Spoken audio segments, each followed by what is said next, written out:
Hello, everyone. Welcome to Or This. This is my Monday morning quarterbacking of the scriptures and sermon from the previous Sunday, and this is for Sunday, June 1st. It's been a while. Sometimes I just don't have any afterthoughts or I don't have time to have afterthoughts of the scriptures from what I wrote in the sermon. And but this week I did. So here's my video. And the scriptures for the 7th Sunday of Easter, which is the last Sunday of the Easter season, were Acts chapter 16, verses 16 to 34, Psalm 97, Revelation chapter 22, verses 12 to 14, 16 to 17, and 20 to 21. And the gospel passage was from John 17, verses 20 to 26. The gospel is what I preached on, but the gospel is what I'm going to talk about. So, the gospel passage from John 17 is a prayer that Jesus prays for his followers in the room and also all who will come to believe in him because of their testimony. And so we count ourselves among those who come to believe. We're just a couple hundred, 2,000 years after the fact. But in this prayer, Jesus prays that they may be one. Jesus says, as I am in the Father, and the Father is in me, may they be in us. And so my theme had to do with Christian unity and that idea of us being one with one another. And of course, all of it based in the fact that we are one, or that God has chosen through Jesus to be one, to be united with, to be in relationship with us. So then how does that relationship then encompass all of us into relationship not only with God but with one another?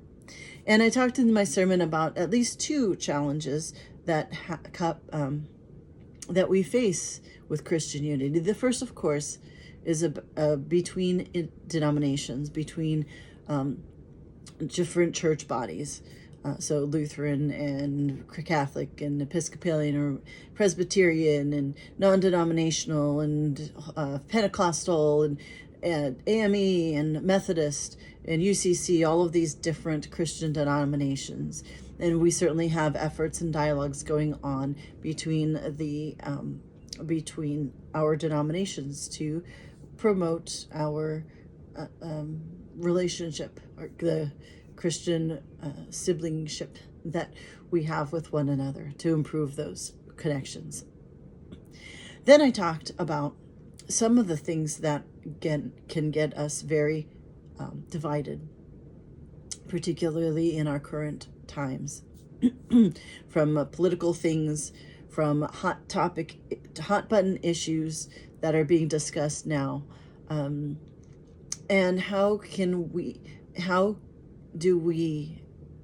what does Christian unity mean with some of these issues that are affecting real people who in many cases may be Christian? So how does this idea of being one, not just with the people we know, but with people we don't know, and yet they're still a sibling in Christ, a child of God? What does Christian unity mean then for how we go forward and deal with these issues?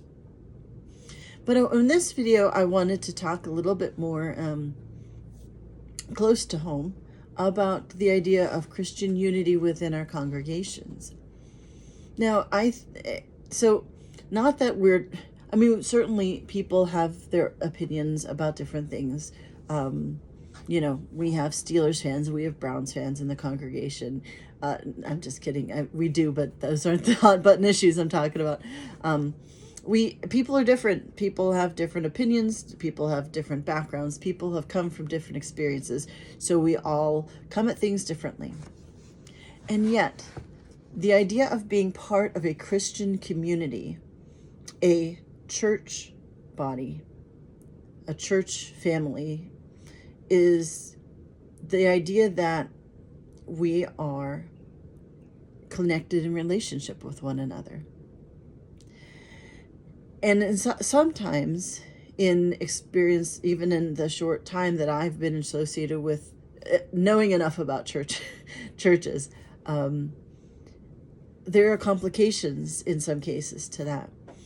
Not everybody maybe thinks of themselves as being united with, in relationship with the community. And so we end up with issues where sometimes people get mad about something and they leave. But they never talked through it with anybody. Or where there just isn't that much interest in, we'll do what we want to do, but we're not really in, we just come to be here for worship, and then we go and do our own thing. But not spending the time getting to know the other people who are there and possibly building relationship with them. And we've talked, council has talked about, and some of our other leadership have talked over the years about the connection with our youth after confirmation. And do they feel connected in relationship? Do they feel that they are in relationship, in unity with the other people here? Or did they feel like they were kind of just the side thing going on, and once that's over, that's it, and they move on to something else? So even in a local congregation, there are challenges to Christian unity within a congregation. At the same time, at this church, I have also seen some beautiful examples of Christian unity. And the most recent one was in the loss of our administrative assistant and dear sister in Christ, Barb, and how people came together that week. People came together for the drive-through spaghetti dinner that we had to have, that we did without Barb being at the helm. But Team Pasta, anybody who was able to, came together and they made that happen. And they did a great job. And then to celebrate her life, to support Tom and his family, and Barb's family, her sisters and nieces and nephews and everybody. There was so much response on that day, whether people came for calling hours, people came to help with the meal, people donated desserts for the meal, people came to the service, the choir sang. I mean, and I've seen this happen in the past when we've lost folks too. This is an extra difficult loss because Barb is such an important person in our ministry and sister in Christ, well loved and just so involved in everything. But people came out and supported Tom and his family, and there I saw Christian unity. I saw a community that loves one another, and they came out to express that love and support. And whether it was through food or whether it was through just your presence and your care and concern, I mean, that makes such a difference. And I think that's what Jesus talks about then by saying, when people see this this oneness of a body, showing the love of God in a particular situation, that's how the world knows that God is present among us. And so that Christian unity is something that is important for that was one of the ways we witness to the love of God in our midst in this world. So, Christian unity on the congregational level. We are definitely connected beyond our congregation, but we are also given this community of faith as a opportunity to be connected with other Christians. And so How do we remember our unity with one another through all things? Whether it's through times of loss, whether it's through celebration. We're going to celebrate with our young folks who are going to be affirming their faith this coming weekend, and I hope you join us. It's a time of celebrating that milestone in their lives.